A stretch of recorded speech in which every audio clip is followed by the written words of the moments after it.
Pessoal, voltamos aqui para o 3, é onde a gente vai testar do ponto que a gente parou aqui, se está tudo funcionando. Então eu vou copiar o linkzinho aqui e vou levar lá para o nosso Postman. Então aqui no Postman, né, vou criar um novo aqui, HTTP. Vou colocar no nosso link, barra usuários, que é o que a gente está usando. Ok? Aonde que eu configurei isso? Você configurou isso quando estava aqui no web. Essa primeira palavrinha que você colocou é exatamente o que ele vai puxar. Por experiência própria, se você colocar algumas palavras aqui diferentes, pode ser que não funcione, tá? Então siga a padronização que o próprio Laravel segue aqui.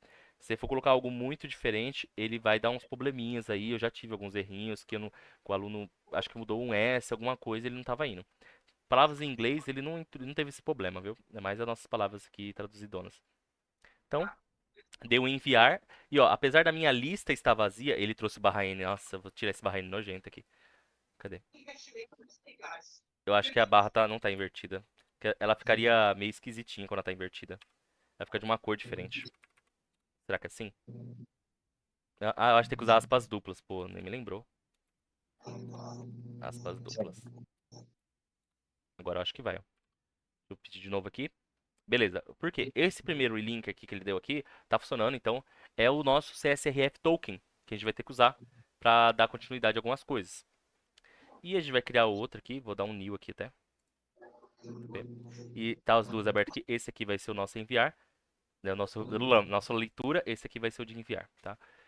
E aí nós temos que passar o CSRF token. Como que a gente passa isso? Então a gente vai chamar aqui, essa daqui não é mais get, né? É post. Tem que lembrar disso. Se você esquecer disso, me desculpe, mas não vai funcionar. E aí a gente vai passar para ele aqui, lembra que eu falei para vocês? O token, certo? É o CSRF que ele precisa, senão ele não deixa a gente fazer as operações aqui. Ah, agora eu vou voltar Por que aqui. não get? Não entendi o que você falou. Por que post não get?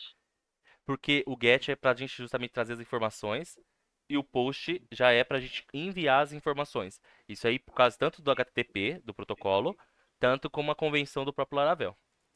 Feito? Certo. Aqui eu não lembro se tem que ter aspa ou não, e então eu não vou colocar, tá? Se tiver que ter aspa, depois eu vejo. Mas coloquei diretão aqui. Ah, dava pra colocar aqui? Dá sim pra colocar. Você tira a nossa telinha que vem aqui, geralmente. É a telinha.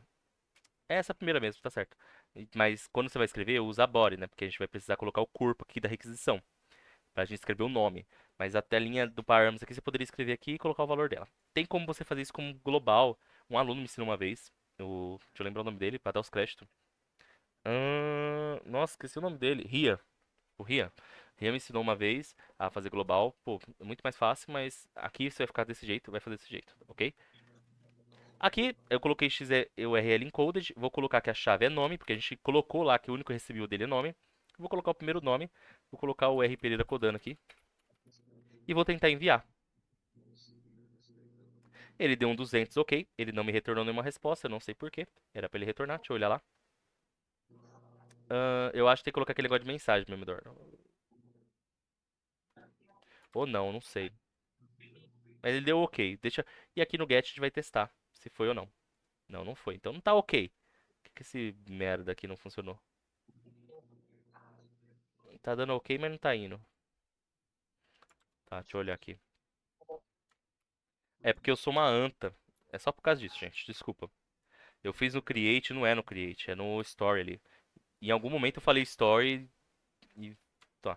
Porque o post, esse create é pra outra coisa, tá? Aqui, vamos mudar todo o código pra baixo. Tanto que ele tem um request ali embaixo, nem precisava fazer. Aí, beleza. Aqui, agora, esse create aqui, ó, tá escrito aqui, né, antes do storage, mas a gente vai direto no storage. Agora eu vou aplicar, não vou fazer nada, só vou aplicar, tá bom? Usuário, agora sim, usuário criado com sucesso. Se eu voltar aqui no get, na minha operação de get, ele já vai dar aqui o meu ID, né, o meu usuário. E se eu criar outro agora, vou criar o do Eduardo. Então, Eduardo, Eu? criou. E aí, quando eu enviar aqui, agora nós não temos mais um usuário, nós temos dois. Nós temos o R. Pereira e o Eduardo. E como a gente está fazendo em banco de dados mesmo, se eu fechar o meu Laravel e abrir de novo, ele está rodando, tá bom? Então arrumem esse errinho da aula passada. Alguém deve ter percebido e eu não vi, né? Mas arrumem aí, porque na hora de fazer vídeo eu fico no nervosismo aqui, se está saindo tudo certo, sei lá o quê, e acabo me atrapalhando bastante nessas micro questões aí. Beleza? Então vamos continuar o nosso código. Voltamos aqui, pessoal, dei uma pausa rápida e o Eduardo aproveitou nesse meio tempo, ele achou que tava gravando, mas não tava. E aí eu vou. Refaz a pergunta pra gente, Eduardo, e aí eu mando aqui pro pessoal. Era sobre o path e put. Isso, o que que é a função deles, a diferença, o que seja. Gente, o put, a gente vai trabalhar justamente agora com a parte de atualização, nesse instante. O put, ele me obriga a mandar todas essas informações se eu quiser fazer uma alteração no meu cadastro, tá bom? Então eu seria obrigado a mandar o ID, o nome, o create, o update at, eu teria que mandar, tá?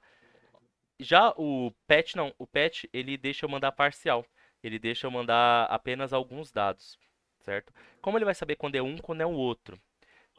Pela rota. A rota ela fica meio que aberta e ela tem as duas opções. Ela tem tanto com put como com patch. Então o que eu mandar, ele vai reconhecer aqui o protocolo que eu estou mandando, né? O método do protocolo, perdão. Ele vai reconhecer e ele vai fazer a alteração necessária. Como a gente só tem um nome, a gente pode colocar tanto um como o outro porque só tem um nome. O resto ele foi gerado automaticamente. E o Laravel entende o que que ele gerou automaticamente e o que que ele não gerou, tá bom? Então a gente poderia colocar tanto um como o outro, que neste caso não faria diferença. Mas para quem vai ter mais dados, e alguém deve estar perguntando como é que envia imagem por aqui, pelo Postman não dá, tá, gente? Você teria que fazer um processo de upload, que é outra aula, outro negócio, é bem lá pra frente. Eu tô falando de dados, por enquanto, para vocês, dados simples. Ok? E aí, os dados mais complexos a gente deixa pra depois. Mas voltando aqui. Agora a gente vai trabalhar lá no controller, na parte de update. Eu comecei a escrever aqui, mas vou apagar, tá? E na parte de update, o que que a gente vai fazer? Aqui tinha dois dados de vocês, tenho certeza. Deixa eu mostrar como é que tava antes. Ah, apaguei demais. Tá, enfim.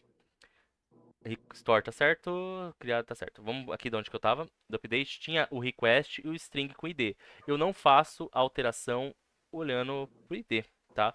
Eu pergunto pra ele qual que é o objeto que o cara selecionou já direto com a série, tá bom?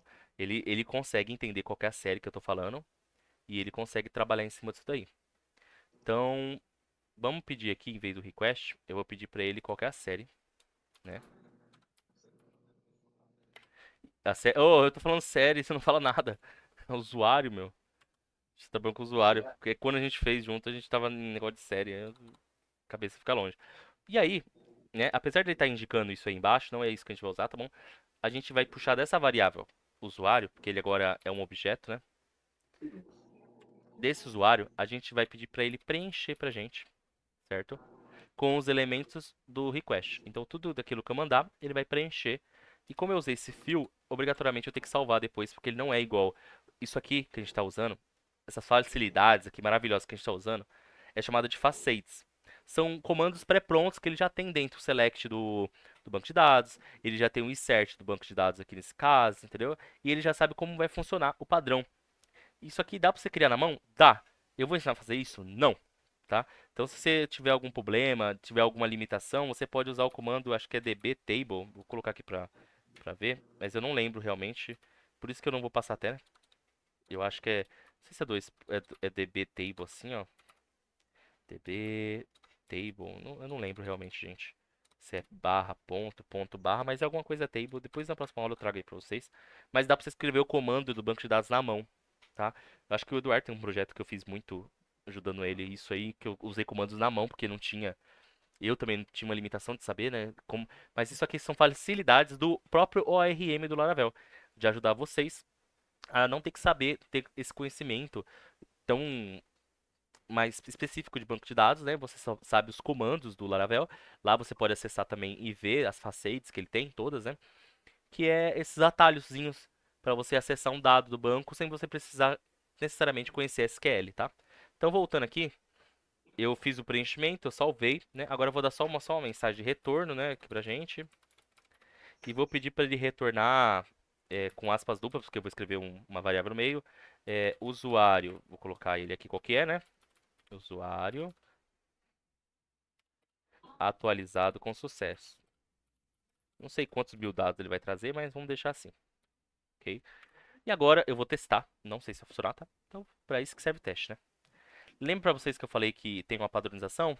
Então, vamos olhar lá rapidinho nos controllers, ó. Quando eu uso o processo de update, eu passo o nome e passo qual que é o elemento, tá? Isso aí já tá automatizado pra gente. Então aqui, eu vou criar mais um carinha, HTTP, ok? Ele dessa vez vai ser pet. Vou passar o link para ele aqui, junto com o CSRF, que é importante, tá, gente? Senão ele não faz essa a atualização. Porque tudo que mexer com dado, tanto apagando essas coisas, precisa passar o token. Beleza? Só para visualizar que não precisa, porque é dado só de visualização. E vou passar depois do usuários o /1, né? Vamos ver se ele consegue achar aqui o nosso usuário. Então, ó, ele apareceu aqui que o usuário do 1 aqui, ó, foi atualizado com sucesso, mas não atualizei nada. Bom, porque eu fui burro e esqueci de mandar um dado novo. Então, vou colocar aqui o nome. Em vez dele ser R. Pereira Codano, o nome dele vai ser Calopsita. Enviar. E agora, vamos checar todos os dados que a gente tem, né? Então, antes o 1 era o R. Pereira Codano, aqui nós estamos no get de novo, vou dar um enviar. E agora nós temos o Calopsita, eu troquei o nome do dado, usando o update, está funcionando. E nós temos mais um minutinho, dá tempo de fazer o delete, não dá? Ah, sim. Então vamos fazer o delete aqui. Pessoal, fazer o destroy é mega rápido, tá? Primeira coisa que eu faço é chamar o nosso model aqui, o usuário no caso. Vou passar destroy e vou pedir para ele pegar o ID. Aqui no Eduardo que eu fiz, eu coloquei como int para restringir que a pessoa não coloque outra coisa. Mas basicamente isso já é para rodar, viu? Já é pra funcionar e a gente vai colocar return usuário apagado com sucesso. Usuário apagado com sucesso. Lembrando que essa mensagem você coloca da forma que for mais agradável para você, né? Você não precisa seguir exatamente tudo que eu estou colocando aqui. E agora eu vou lá no Postman, vou criar mais um e vou apagar o Eduardo, tá, Eduardo? Desculpa. Sorry. Deixa eu apagar aqui. Vou usar a mesma estrutura do pet, porque, lembrando, tem que passar o ID da pessoa, né? Aqui no request. Então o Eduardo é o ID 2, beleza?